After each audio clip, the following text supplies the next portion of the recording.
Hello and welcome to this Forex Preview at xm.com. I'm Maria Pachordes, and joining me is investment analyst Marios Hadjikyriacos. We'll be discussing the upcoming U.S. employment report and the potential reaction in the dollar. So Marios, on Friday at 12:30 GMT, the U.S. employment report will hit the markets, and forecasts suggest a huge comeback in the labor market in July.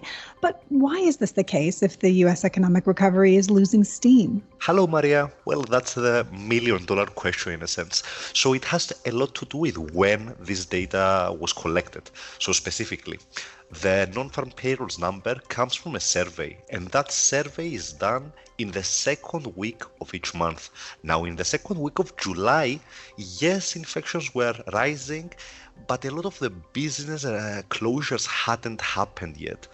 Now, additionally, and more importantly, in my view, the way this survey works, if you had a job at the beginning of July, but then you lost it, let's say, in the second week of July, which is what a lot of the data are telling us, this survey would still classify you as being employed.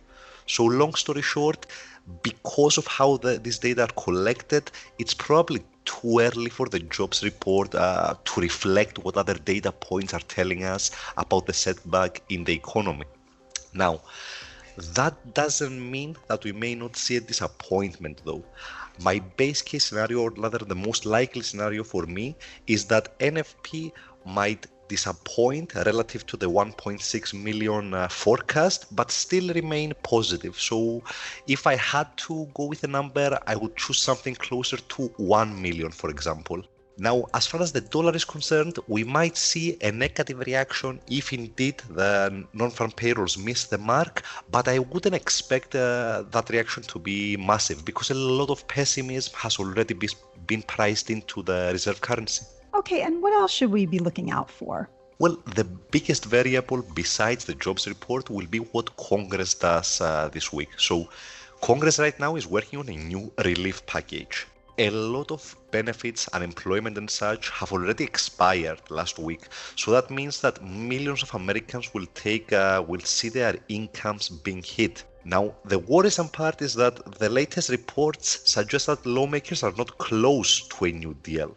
And the longer this deadlock persists in Washington, the greater the risks for consumption will be and therefore for the overall recovery. Now, how does this feed back into markets? I think that the deal will get done sooner rather than later. The stakes are too high, there's an election coming up, and no politician wants to be blamed for wrecking the recovery. Now, having said that, the longer we go without signs that the deal is imminent, the more nervous the markets might become. So, if we end this week without a deal, I think that the risk aversion might return and we might see stocks lose some ground, for example.